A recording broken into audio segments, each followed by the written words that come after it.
In the dusty corners of an old ranch, a weathered leather book holds secrets that could change everything. When Jake Morrison, a hard-working cowboy, stumbles upon this mysterious journal, he uncovers a truth so powerful it will shake the foundation of everything he believed about his family, his past, and his future.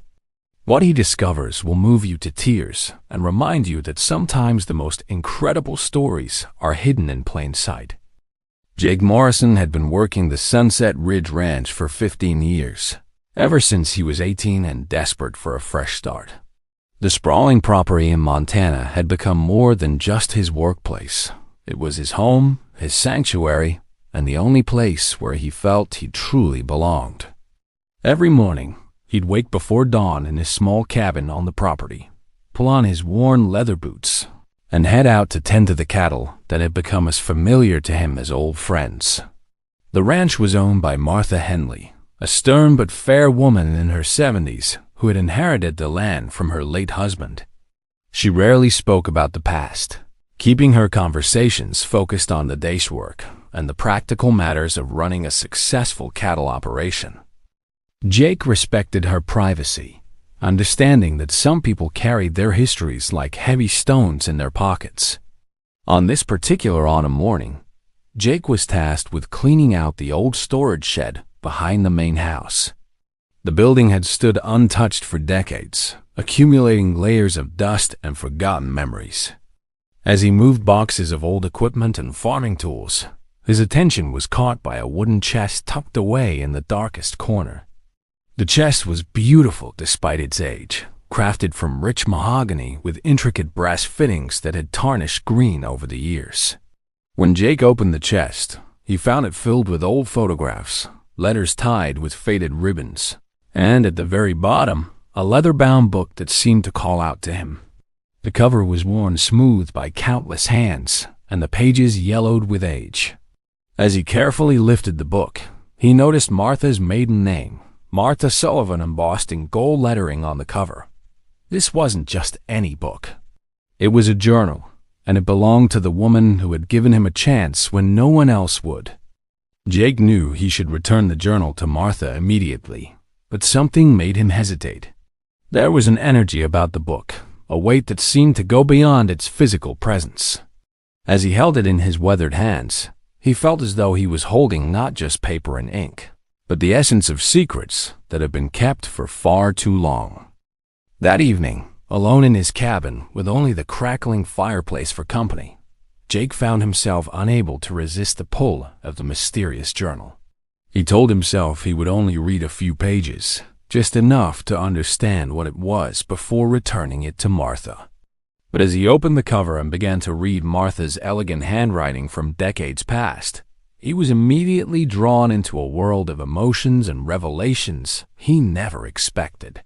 The early entries detailed Martha's life as a young woman in the 1960s, her dreams of leaving the small Montana town to pursue a career in teaching, and her unexpected romance with Thomas Henley, the handsome rancher who would eventually become her husband.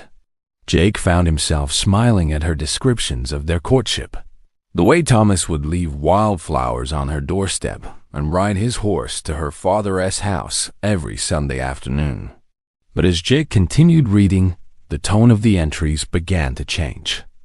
Martha wrote about a tragedy that had befallen the town, a mining accident that had claimed the lives of several local men, leaving behind widows and orphans with no means of support.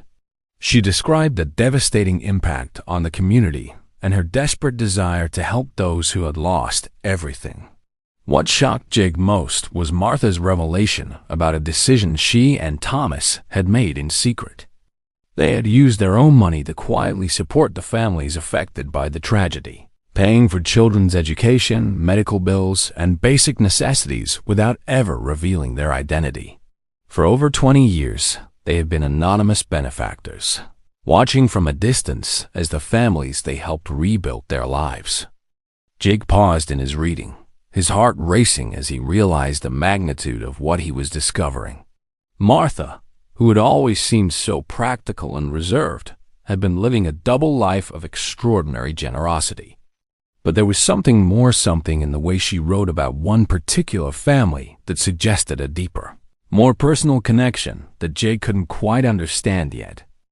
As Jake delved deeper into the journal, he came across entries that made his blood run cold and his hands tremble. Martha had written extensively about one family in particular, the Morrisons, a young couple with a 3-year-old son who had lost their father in the mining accident. The mother, Sarah Morrison, had been left destitute and unable to care for her child alone. Jake's heart pounded as he read Martha's anguished words about watching little Jake Morrison, him playing in the dirt outside his mother's rundown shack, thin and malnourished, while his mother worked 3 jobs just to put food on the table. Martha described sleepless nights worrying about the child's welfare and her growing conviction that something more drastic needed to be done. The most devastating entry came next, dated exactly 32 years ago. Martha wrote about a conversation with Sarah Morrison, a desperate mother who had made the heartbreaking decision to give up her son to ensure he had a better life. She couldn't bear to watch him suffer in poverty, and she knew that the right family could provide him with opportunities she never could. Jake's world tilted on its axis as he read Martha's confession. She and Thomas had not only facilitated Jake's adoption, but had spent years watching over him from a distance, ensuring he was placed with a good family and had everything he needed to thrive. When his adoptive parents died in a car accident when he was 18, it was Martha who had coincidentally offered him a job at the ranch. The journal revealed that Martha had been his guardian angel his entire life, the woman who had loved him from afar and orchestrated his safety as security without him ever knowing. Every opportunity, every stroke of luck, every moment of stability in his life had been carefully planned by the woman he thought was simply his employer. Jake set the journal aside and walked to his window, staring out at the ranch he now understood was not just his workplace, but his true home, the place where his birth mother had made the ultimate sacrifice and where the woman who had saved him had been, watching over him all these years. Jake spent the next several days in a haze of conflicting emotions. He continued his daily routines at the ranch, but every interaction with Martha felt surreal and loaded with meaning. When she handed him his morning coffee, he wondered if she was remembering the little boy she had rescued. When she praised his work with the horses, he questioned whether her approval carried the weight of a mother's pride. The journal had revealed even more devastating details about his past. His birth mother, Sarah, had died just 5 years after giving him up, her health broken by years of poverty and grief. Martha had attended the funeral, standing in the back of the small church and weeping for the woman who had entrusted her with the most precious thing in the world. Jake learned that Martha and Thomas had never been able to have children of their own, despite years of trying. Their inability to conceive had been a source of profound sadness, but they had channeled their parental love into caring for him and the other families affected by the tragedy. Jake was not just a random act of charity. He was the son they had always wanted but never could have. The weight of this knowledge was crushing. Jake found himself studying Martha's face during their daily conversations, looking for signs of the deep love and sacrifice he now knew she harbored. He saw it everywhere, in the way she made sure he had warm meals during the harsh winter, months in her insistence that he take time off when he was sick in the small repairs, and improvements she made to his cabin without being asked. But along with gratitude came a profound sense of loss and confusion. His entire identity had been built on a foundation of half-truths. The family he had mourned, the struggles he thought he had overcome on his own, the independence he prided himself on, all of it was an illusion carefully maintained by Martha's protective love. Jake realized he was faced with an impossible decision. He could confront Martha with his knowledge, potentially destroying the careful balance they had maintained for 15 years. Or he could continue living the lie, carrying the burden of truth alone while pretending ignorance of the greatest act of love he had ever received. The breaking point came on a cold November morning when Martha collapsed while feeding the horses. Jake rushed to her side, his heart pounding as he cradled her frail body and called for an ambulance. During the terrifying ride to the hospital, as Martha drifted in and out of consciousness, she grabbed his hand with surprising strength and whispered words that confirmed everything he had read in her journal. "Jake, my boy," she murmured, her eyes focusing on his face with desperate intensity. "I need you to know, you were never alone. You were always loved, always watched over. Your mother, she loved you so much she gave you away, and I loved you so much I could never let you go." In that moment, sitting in the back of an ambulance with the woman who had shaped his entire life, Jake felt the last walls around his heart crumble.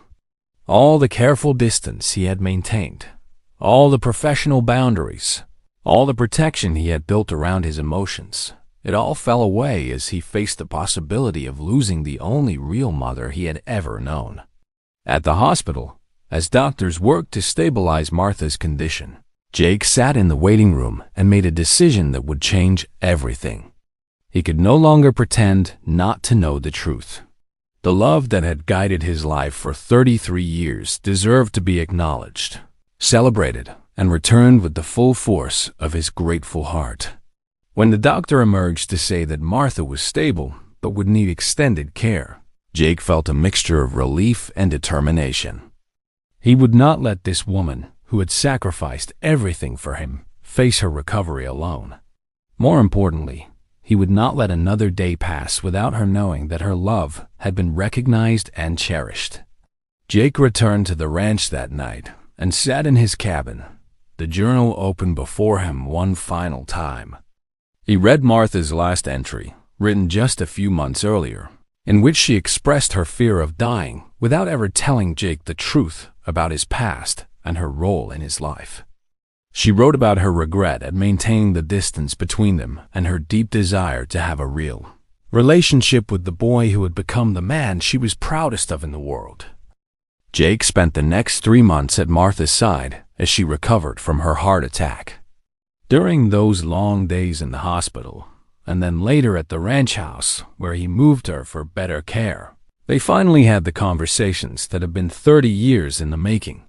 Jake told her about finding the journal, and instead of anger or embarrassment, Martha's face lit up with the most beautiful smile he had ever seen.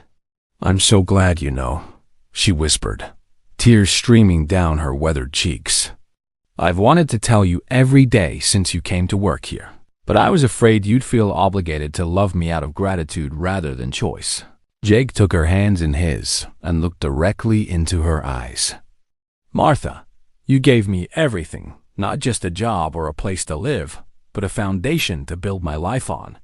You taught me the value of hard work, integrity, and quiet kindness. You showed me what it means to care for something bigger than yourself. If that's not love freely chosen, then I don't know what is." They talked about Sarah Morrison, Jake's birth mother, and Martha shared stories she had never told anyone about the brave young woman who had made the ultimate sacrifice. Jake learned about his father, a good man who had died trying to save his fellow miners, and about the strength that ran in his blood. Martha also revealed that the ranch would be his when she passed away, not as an employer leaving something to an employee, but as a mother passing down the family legacy to her son. The paperwork had been prepared years ago, waiting for the right moment to be revealed. As spring returned to Montana, Jake watched Martha regain her strength and vitality, knowing that their relationship had been transformed by truth and honesty. He was no longer just a hired hand, and she was no longer just a boss. They were family, bound not by blood, but by something even stronger, the conscious choice to love and protect each other. The Sunset Ridge Ranch continued to thrive under their partnership, but now it carried an even deeper meaning.